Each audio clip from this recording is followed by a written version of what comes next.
जी, अपना प्रोग्राम समावार में एक बार फिर खुश आमदीद का और जी हमारा जितना सोशल मीडिया का नाजरीन है उन्हें नाम खुश आमदीद का अपना प्रोग्राम में क्योंकि जी रेडियो पर द गलबात हुआ है इसका नाल तमना जितना भी हमारा सुनने वाला है उन्हें ना पता है कि हम जो है ना फेसबुक लाइव प्रोग्राम करा लेकिन कितने लोग आज कल जो है ना हमारा प्रोग्राम देख नहीं सकता फेसबुक लाइव क्योंकि इंटरनेट की बंदिश की वजह तो जी आज हम नौजवाना ना जो दरपेश मसाइल हैं उस पर अपना प्रोग्राम में गलबात कर रहे हैं तो जी हमने गलबात की पहला भी हमने की और हम यही गलबात करें जी बेरोज़गारी जी है ना वो बहुत ज़्यादा बढ़ गई है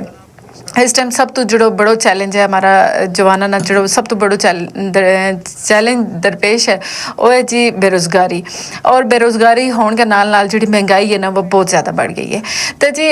और जो हमारा जवान है ना उन्होंने इस वक्त में कोई समझ नहीं आ रही कि वे क्या करें तो इसका नाल उन्होंने यो मसला हो गया जी कि वे ज़हनी तनाव को शिकार हो गए हैं ज़हनी दबाव उन्होंने को बढ़ गया तो जी इसकी अगर हम गल बात करें तो हमारा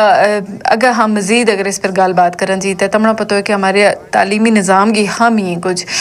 उनकी वजह तो भी मसाइल हैं और अगर हम उनकी गल करा तो तमना पता है कि आज का जो हमारा यूनिवर्सिटियों को सिलेबस है स्कूल कॉलेजों का जो सिलेबस है वो हमारी प्रैक्टिकल ज़िंदगी में अप्लाई नहीं हो रहे और जी यूनिवर्सिटियों में तालीम हासिल करें बच्चा इस टाइम जो हमारा जवान है वे यूनिवर्सिटी में तालीम हासिल करें लेकिन उनकी जी डिग्री है वह मार्केट की जी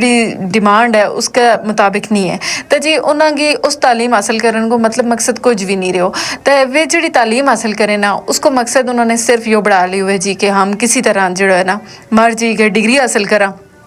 या फिर हम किसी तरह इम्तिहान पास कर लें तो इम्तिहान पास करके किसी न किसी तरह हमारा कोई जी है ना मुलाजमत लग जाए तो जी इसको नुकसान जो हो रहा है कि हमारा नौजवान जो है तमना पता है कि कश्मीर में हमारा बहुत ज़्यादा नौजवान पढ़े लिखे हैं और लेकिन इस इतना पढ़े लिखे नौजवान होने के बावजूद कश्मीर के नौजवानों को जी है ना जी मुलाजमत नहीं है उन्होंने अपना घर चलाने वास्ते जो है ना बहुत मुश्किलात को सामना करना पे तो जी और हालात इस तरह का हो गए हैं कि आज जो है ना कि हमारा मास्टर डिग्री का जो जवान हो वे उनकी कोशिश हो जरा किसी तरह कोई सरकारी नौकरी लग जाए बेशक कोई छोटी नौकरी लग जाए किसी जो है ना कम स्केल वाली कोई नौकरी लग जाए कोई नायब कासिदगी लग जाए लेकिन वैसे ही सरकारी कि हमने अपना रोज़गार चलाना है किसी न किसी तरह।